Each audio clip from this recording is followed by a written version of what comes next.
Hello students, start कर रहे हैं चैप्टर 4 ज्योग्राफी एग्रीकल्चर। एग्रीकल्चर मतलब मालूम ही है आपको, खेती बाड़ी करना।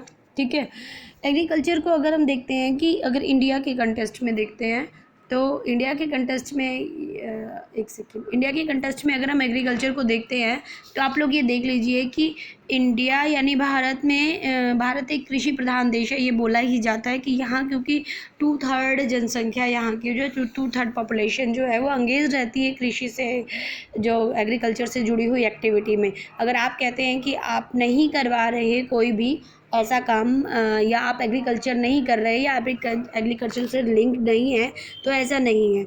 आप अपने रेगुलर बेस पे ठीक है, दिखाई नहीं दे रहा कि आप एग्रीकल्चर से जुड़े नहीं हैं, लेकिन ठीक है, वो दिखाई नहीं दे रहा कि आप एग्रीकल्चर से जुड़े हुए हैं, पर एक्चुअल में आप लोग जुड़े हुए हैं उससे। आप लोग डेली खाना खा रहे हैं, कपड़े पहन रहे हैं, तो खाना खाने के लिए अनाज जो है वो वहीं से उग रहा है, खेती से ही। अब जो कपड़े पहन रहे हैं उसके लिए जूट, कॉटन वहीं पे उग रही है खेतों में। तो आप सभी जो है, हमारी लाइफ जो है वो बेस है एक तरह से एग्रीकल्चर पे। ठीक है, अब भारत की अगर बात कर रहे हैं तो आपको पता ही कि भारत में ज़्यादातर जो पॉपुलेशन है वो एग्रीकल्चर पे डिपेंड है किसी न किसी तरीके से। ठीक है, और अगर हम कहें कि रॉ मटेरियल वगैरह जो मिल रहा है हमारी इंडस्ट्रीज़ को, वो भी कहाँ से मिल रहा है? एग्रीकल्चर से ही मिल रहा है। टी है, कॉफ़ी है, स्पाइसेस हैं, ये सब भी हम दूसरे देशों में अपना भेजते हैं। आपको मालूम ही है कि वेरियस मटेरियल्स हैं जो हम एक्सपोर्ट करते हैं। ठीक है, अब आगे जो मेन बात आती है वो आती है टाइप्स ऑफ फार्मिंग। अब टाइप्स ऑफ फार्मिंग अलग अलग तरह से हैं, बट हम इसमें जो पहले पढ़ रहे हैं टाइप्स ऑफ फार्मिंग को हमने डिवाइड कर रखा है, कुछ पुराने तरीक़ों को, कुछ नए तरीक़ों को। तो एक तो आएगा प्रिमिटिव सब्सटेंस फार्मिंग, दूसरा है इंटेंसिव सब्सटेंस फार्मिंग। ठीक है, और एक उसमें आ जाएगा आपका कमर्शियल। ठीक है, अब सबसे पहले अब हम आज के जो टॉपिक में पढ़ेंगे वो हम पढ़ेंगे प्रिमिटिव। प्रिमिटिव मतलब प्री, पहले से, पुराना। ठीक है, पहले से जो चला आ रहा है। अब जो अगर हम ये कहें कि हम एग्रीकल्चर को एज के अकॉर्डिंग, इकोनॉमिक एक्टिविटी के अकॉर्डिंग हमने उसको डिवाइड किया, यानी हमारे देश की जो पहले से जो इकोनॉमिक एक्टिविटीज़ चल रही थी हज़ारों सालों पहले से, ठीक है, उसमें कल्टीवेशन मेथड था। ठीक है, और कल्टीवेशन के इतने सारे तरीके नहीं थे जो आज हैं। ठीक है, आज के टाइम में जो भी चीज़ें चेंज हुई हैं वो हम अलग कह सकते हैं कि ग्रीन रेवोल्यूशन के बाद ये सब चेंज हुआ। अब जो हम देखते हैं बहुत सारी चीज़ें हैं, बड़े यूनिक से ट्रैक्टर आए हुए हैं, बहुत सारे कल्टीवेटर हैं, रोटावेटर्स हैं, सीडिंग की ड्रिल्स हैं, सब अलग अलग तरीके से चाहिए। पर पहले टाइम में, प्रिमिटिव टाइम में ऐसा नहीं होता था, क्योंकि जब अगर हम प्रिमिटिव फार्मिंग की बात कर रहे हैं तो वहाँ पे जो टूल्स होते थे, जो जो चीज़ें यूज़ की जाती थी, वो सब भी क्या होती थी? पुरानी ही होती थी। ठीक है, इन्होंने कहा है कि प्रिमिटिव सब्सटेंस, एक second, yes, primitive substance agriculture is practiced on small patches of land। छोटे छोटे टुकड़ों पे होती थी, इतना बड़ा लैंड मास नहीं होता था। ठीक है, उसको लकड़ी के हल से खोदना होता था। उसकी खुदाई करने वाली एक छड़ी सी होती थी जिससे खोदते थे, हल एक तरह से ये कह सकते हो ना आप। उस टाइम का आइडिया तो नहीं है। ठीक है, और बहुत सारे लोग जो है फैमिली के मेंबर इकट्ठा होकर काम करते थे, पूरी कम्युनिटी के लोग इकट्ठा हो जाते थे किसी की खेत में काम करना होता था तो। ठीक है, और जो मिट्टी होती थी उसमें भी आप ये कह सकते हो कि इतनी ज़्यादा फर्टिलिटी नहीं हो पाती थी कि बीमारियों से बचने के लिए पेस्टिसाइड्स वगैरह इतना नहीं होता था। लेकिन आज का अगर हम टाइम देखते हैं तो आज तो हमारे पास बहुत सारी चीज़ें हैं, हमारा प्रोडक्शन भी बम्पर होता है, हमारे पास बहुत अच्छी अच्छी आपने देखा है, आपको शायद मालूम नहीं है, ड्रिलिंग, सीड को ड्रिल करने के लिए सीड ड्रिल मशीन आती है जो एक इक्वल डिस्टेंस पे 1 बाय 1 सीड को मिट्टी के नीचे दबा देती है और अपने आप से उसे बंद भी कर देती है। मतलब एक कितने नीचे होना चाहिए, ज़मीन से नीचे का लेवल कितना होना चाहिए, उसका डिस्टेंस कितना होना चाहिए, वो सब वो ड्रिल मशीन अपने आप से ही उसके अंदर ऑटोमेटिकली ऐसा होता है कि वो अपने आप से उसको सेट कर देती है। जबकि पहले इंसानों के पास ऐसा कुछ होता नहीं था, हाथ से बीजों को खिंडा देते थे, तो जितना एरिया में कहीं ज़्यादा कहीं कम इस टाइप से होते थे, कहीं रह जाते थे, तो इतनी ज़्यादा प्रोग्रेस उस टाइम पे नहीं थी। ठीक है, तो जो पुराने टाइम की बात है हम उसे कह सकते हैं प्रिमिटिव प्रिमिटिव सस्टेंस फार्मिंग। अब प्रिमिटिव सस्टेंस फार्मिंग में एक बड़ा पॉपुलर आपने पहले भी पढ़ा होगा स्लैश और बर्न, मतलब स्लैश ना पता है ना आपको क्या होती है? स्लैश होती है वो जो राख होती है एक तरह से, ठीक है, यानी कि उसे हम हिंदी में कर्तन दहन प्रणाली भी बोल देते हैं। स्लैश एंड जो बर्न था, उसमें क्या किया जाता है कि ज़मीन के टुकड़ों को उसमें क्या किया जाता है कि ज़मीन के टुकड़ों को साफ़ करने के बाद मतलब उस पर एक छोटी सी फैमिली अपने लिए जो भी है राइस है या व्हीट है वो उगाती है और कई सालों तक उगाती रहती है। फिर जब धीरे धीरे लगता है कि इस ज़मीन की फर्टिलिटी जो है वो कम हो गई है, तो वो उस जगह को छोड़कर दूसरी जगह चले जाते हैं, क्योंकि उनके पास उस टाइम पे इतने पेस्टिसाइड नहीं होते थे और ज़मीन काफ़ी होती थी, कहीं पे भी उगा लेते थे कुछ भी। ऐसा नहीं होता था ये मेरी है ये तेरी है।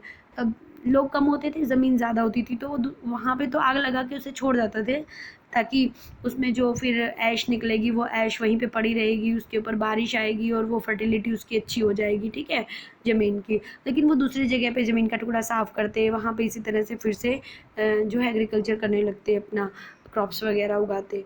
तो इस तरह से क्या होता था कि आप ये कह सकते हो कि जो मिट्टी होती थी उसकी धीरे धीरे अपने आप से ही फर्टिलिटी बढ़ जाती थी, उसको दूसरी किसी चीज़ की ज़रूरत नहीं होती थी, ठीक है। अब उसमें क्या है कि उसे एक तरह से अलग अलग नामों से बुलाया जाता है, स्लैश और बर्न। अब जैसे एग्जांपल देती हूँ स्लैश और बर्न का। मान लो एक पूरा बड़ा ये प्लॉट था, मतलब पूरा बड़ा एरिया था। अब मैंने अपने परिवार के लिए पहले ये वाली जगह साफ़ की, यहाँ से जंगल वंगल थे, मैंने उसे साफ़ किया और उस पर अपना खेती करना स्टार्ट कर दिया, ठीक है। अब कुछ दिनों के बाद खेती अच्छी नहीं हुई वहाँ पे, मतलब ज़्यादा अच्छी क्रॉप्स नहीं होती थी, तो मैंने उसे छोड़ दिया और इसमें आग लगा दी। वो जो आग लगाने के बाद जो ऐश इकट्ठा हुई वो यहीं पे रही, जब बारिश आती या कुछ भी होता तो वो यहीं इसके अंदर रहती और इसकी फर्टिलिटी अच्छी होती रहती। मैंने इसे छोड़ दिया था, लेकिन मैंने फिर यहाँ उगानी स्टार्ट कर दी। अब कुछ साल बाद यहाँ का भी ख़राब हो गया, तो मैंने इसे भी छोड़ दिया, ऐश लगा के फिर यहाँ कर ली, फिर यहाँ कर ली, इस तरह करते करते करते जब दोबारा यहाँ का नंबर आया मेरे पास, तो क्या हुआ कि तब तक इसकी फर्टिलिटी बहुत अच्छी हो चुकी थी, क्योंकि मैंने इसको बोया नहीं था बहुत सारे सालों तक और इसमें ऐश वैश डाल दी थी, तो इससे ये बहुत अच्छी फर्टिलिटी हो गई थी और दोबारा से मैंने इसमें काम करना शुरू कर दिया। इसी को शिफ्टिंग कल्टीवेशन कहते हैं, कि एक जगह से दूसरी जगह पे क्या हो जाना, शिफ्ट हो जाना, ठीक है। अब आई बात की इसको अलग अलग नामों से भी बुलाते हैं हर जगह पे। झूम खेती भी इसे बोला जाता है, शिफ्टिंग कल्टीवेशन भी इसे बोला जाता है। जैसे मैं आपको एग्जाम्पल दे रही हूँ और आपको ये लर्न भी करना है, 1 मार्क्स वाले क्वेश्चन में ये आते हैं इस टाइप के क्वेश्चन, ठीक है, तो इन्हें ध्यान से याद करना। मैं ज़्यादा बड़ा नहीं करवा रही हूँ आज, इतना ही है कि इनको थोड़ा मैच करके आप याद कर सकते हो। जैसे इन्होंने बोला है कि मलिपा क्या है, मैं बोल रही हूँ आपको, मैक्सिको और सेंट्रल अमेरिका में मलिपा बोला जाता है। इस टाइप की जो खेती करते हैं उसे मैक्सिको में और सेंट्रल अमेरिका में इसे मलिपा बोला जाता है, ठीक है। अच्छा, वो आगे कह रहे हैं कि वेनेजुएला में इसे क्या बोला जाता है, कोनुको बोला जाता है वेनेजुएला में, ठीक है। ब्राज़ील में इसे रोका बोला जाता है, ध्यान से कर लेना, ब्राज़ील में रोका बोला जाता है। सेंट्रल अफ्रीका में उसे मसोले बोला जाता है। इंडोनेशिया में लदान, वियतनाम में रे, इन सब नामों से इन्हें जाना जाता है। भारत में भी अलग अलग तरह की खेती जो थी उनके अलग अलग नाम थे, अपने इंडिया में ही बहुत सारे नाम थे इसी जो शिफ्टिंग कल्टीवेशन के ही। जैसे एमपी में अगर जाते हो, मध्य प्रदेश में, तो इसे बेबर या दहिया बोला जाता है, ठीक है। अगर आप आंध्र प्रदेश में जाओ तो इसे पोंडू या पेंडा बोला जाता है। मैंने आपको पिछले चैप्टर में भी पढ़ाया था, जब ट्राइबल्स ने स्ट्राइक की थी पोंडू एग्रीकल्चर के लिए, तो एक एक्ट बनाया था पोंडू एग्रीकल्चर के ऊपर ब्रिटिशर्स ने, ठीक है, कि वो नहीं करेंगे, आप पोंडू जो एग्रीकल्चर थी वो आप नहीं करेंगे। तो आपको याद होना चाहिए कि पिछले लेसन में भी पढ़ा है कि आंध्र प्रदेश में इसे पोंडू या पेंडा बोला जाता है, मध्य प्रदेश में इसे बेवार या दहिया बोला जाता है, ठीक है, और उड़ीसा में इसे पामाडाबी या कोमान बोला जाता है, या बरीगा भी बोला जाता है, बरीगा, पामाडाबी, कोमान या बरीगा। वेस्टर्न घाट के अगर एरिया लेते हो, western Ghat in the sense आप जो ये गुजरात से नीचे वाला एरिया पड़ेगा, इसमें अगर आप देखते हो तो वेस्टर्न घाट में इसे कुमारी बोला जाता है, और साउथ ईस्टर्न राजस्थान में इसे वाल्टरे, और हिमालय का जो एरिया है उसे खिल, कुरवा, और नॉर्थ ईस्ट का एरिया आपको पता ही है जो वो था आसाम वाला एरिया, उधर इसे झूम खेती बोला जाता था, ठीक है। तो देखो मैंने बहुत सारे नाम बता दिए, इनका एक सिस्टम से इनको याद करना। एक दिन मैं इनका स्पेशल टेस्ट आपका लूँगी। ओके, आज मैंने आपको इतना ही करवाया है। अलग अलग भी और भी बहुत सारी जगह हैं, जैसे अगर मैं कहूँ कि रीझा असम में डुफू के जो बाहर का एरिया है डुफू, अपने परिवार के साथ एक गांव में रहती थी। पूरी एक स्टोरी है, और वो अपने परिवार के लोगों के साथ एक छोटी सी जगह पे जो है जंगल उसने काटे, और वहाँ पे उसने साफ़ सफाई करके उसने अपना जो है वो पूरा साफ़ सफाई कर दी। और परिवार के लोगों के साथ उसने छोटे छोटे जो बैम्बू होते हैं, पिछले उसमें बताया था ना, बैम्बो से इरिगेशन करते हैं, तो उसने बैम्बो वगैरह से अपनी इरिगेशन का भी सिस्टम चलाया। और फिर उसने वहाँ पे अपना जो है खेती करना आरंभ कर दिया, मतलब खेती करना शुरू कर दिया।